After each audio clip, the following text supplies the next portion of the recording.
So we're back here on the Duncan Duo Real Estate Show, and if you are a new homeowner or have bought a home in the last year, the next topic of conversation we're going to be speaking directly to you. I'm Andrew Duncan with the Duncan Duo. I've got Robert Johnson with my real estate team and Mike Yates with me as well. Five first-year mistakes that brand new homeowners make. And I thought this was really effective because obviously we've seen record home sales this year, which is record first-time home buyer sales. A lot of new homeowners out there that are probably listening right now, or someone that knows a new homeowner. And quite frankly, when I look at this list, I know some experienced homeowners that have made some of these mistakes too. But I'm going to go through this list, and these are some things you want to avoid. This article came out from House Logic.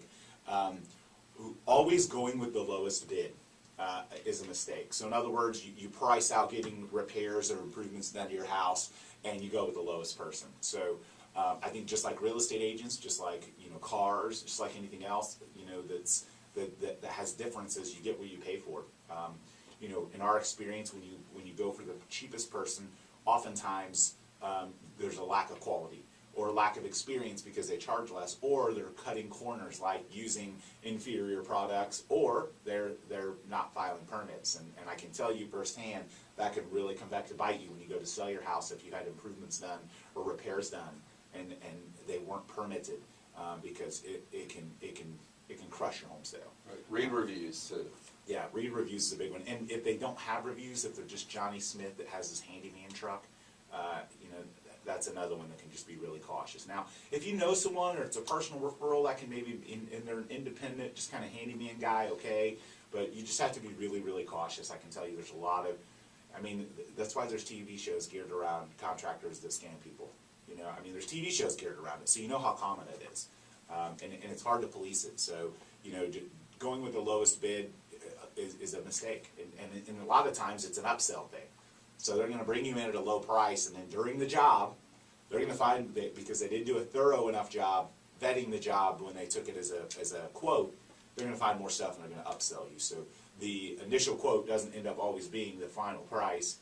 When you got half your house torn apart and they ask you for more money, you're kind of SOL. You're at their mercy. So definitely not going with the lowest bid. Now that doesn't mean the lowest bid can't be the right bid sometimes. It just means don't always go with the lowest bid. Submitting small insurance claims. This can kill your.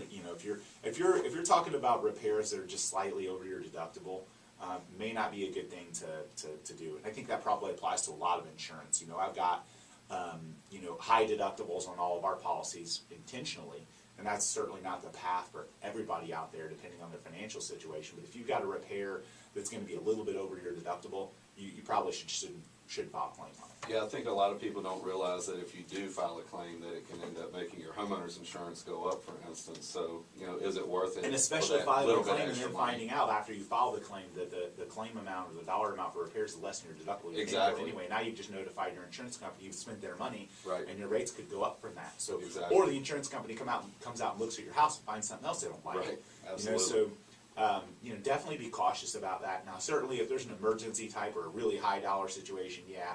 Insurance, in my eyes, is really meant for more, especially on the homeowner's front, is really meant more for catastrophe protection than anything else. If something breaks, you get a little slight roof leak, you have an electrical outlet that fizzes out.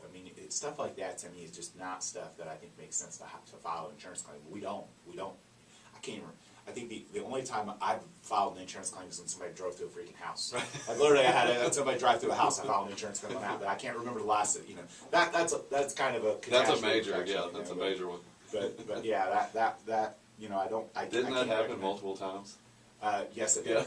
Unfortunately, failing to consider the ROI of home remodeling improvements. This is one that I get all the time. So I play basketball and at the YMCA in South Tampa, and everyone knows that I'm in real estate, so I'll have people come up and ask me questions all the time. And they say things like, I heard that if I put in a pool, it'll increase the value of my house by $50,000. And or they hear like, if I remodel this, I spent $20,000, so now my house is worth $170. It's like, no, it doesn't work like that. So for the most part, there's not a lot of improvements that you make that add dollar for dollar. Additions are one that can add dollar for dollar because you're adding square footage, but for the most part, if you're simply improving something that's already there without adding size to it, most of the time you're not going to add more than it costs you, because you're going to get use out of it. So now that doesn't mean it's a bad idea to do. It just means that you have to understand that there's a financial loss with those things. Those are depreciable. They're not adding dollar for dollar value for the most part. Now, occasionally in some neighborhoods and price points, renovating a kitchen or renovating a bathroom can add more value than it costs. And adding a bathroom is another one that can add more value than it costs. But a lot of the time, you're spending money that doesn't add dollar for dollar. So don't assume just because you decided to upgrade your floors that the $10,000 you spent improving your floors added $10,000 in value, because it didn't. I tell people all the time that it may make your house more visually appealing, but it doesn't make it more valuable. You know, or if you've done some upgrades and you're competing with another sale in the neighborhood, you know, your upgraded kitchen may be more appealing than the one down the street, but it doesn't necessarily make it worth more money. I think another mistake that first-year homeowners make is not saving their receipts, not being financially organized. You know, tossing the receipts in the paperwork about repairs or improvements that are done. You got to save everything. People are going to ask. People are going to want to know who you hire. They're going to want to know what it costs. They're going to want to know model numbers or part numbers for things that were changed. You know, I can't tell you how often we deal with homeowners who have their floors redone, and then the new buyer buys the home and then has a little issue, needs to replace a couple of wood planks, and nobody can find the part number, the model number, the flooring number. I mean, I'm going through that personally. Like, nobody has it. It's like, what do you people do? Like, do you have like a big bucket? Do you do bonfires in the backyard? Do you take all the paperwork out back and just burn it on fire? Like, what is wrong with people? Why not save that stuff? Would you say that if it wasn't for Angela, though? What do you mean? Yeah, you're right, because I probably would. No, I actually know. The truth is, no. Here's what's funny. So Angela obviously is super detailed, and I'm not. But I save everything. It's just like I literally just have a cabinet with a whole pile of receipts. It's in there somewhere. It's in there, correct. Whereas Angela has it like, you know, this is January 7th from 8 a.m. to 12 noon. The receipt's here from 12 noon to 4 p.m. Here's the receipt. You know, very analytical, but you're right. I would save it. It would just take me a while to find it. So I had literally, like, when we got married, I had these black filing cabinets in my garage, and they were filled with all my receipts. And she's like, "Well, what's this?" I was like, "Oh, those are all the receipts from this year." Like, in just literally, not a folder, just in the filing cabinet. Like, and she's like, "Some of them are falling down below. They're like down here." I was like, "Oh, yeah, well, they're in there. They're safe, you know." So, but nonetheless, saving your receipts, your paperwork, your documents. The buyers are going to need it someday, and you're going to need it someday. Last but not least, I always tell people home inspection. When they have a home inspection done, it's kind of like a blueprint for what they need to do in their next year or two of ownership. Because a lot of the things that may be noted on an inspection report aren't things that are broken, but they're things that are starting to have issues or that could break down the line. Using that inspection report is kind of a blueprint to go back to it during your first year of ownership and have some of those things addressed.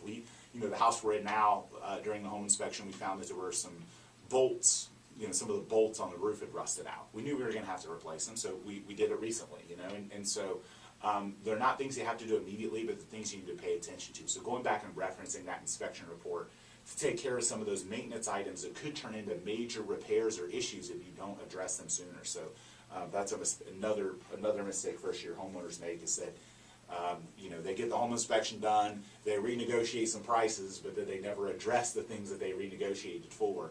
And a year or 2 or 3 later, those things creep up on them and turn into much bigger repair issues.